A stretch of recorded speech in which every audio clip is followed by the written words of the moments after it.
So I'm doing some remodeling in the pool house here, and I decided to change out the siding on one of the rooms. And I've determined I hate woodpeckers. And this is the reason why. Let me just kind of swing this camera around, and you can see the walls are just filled with holes from the woodpeckers. That's from the inside out. Now, when I pulled the insulation off, this is what I found. That's real, folks.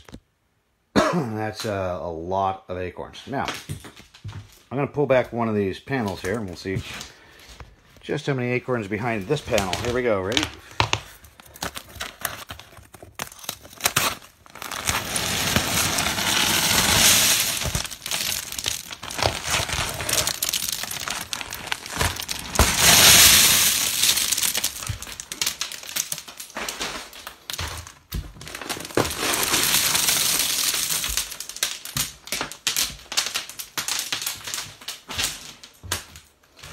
Oh, how I hate woodpeckers.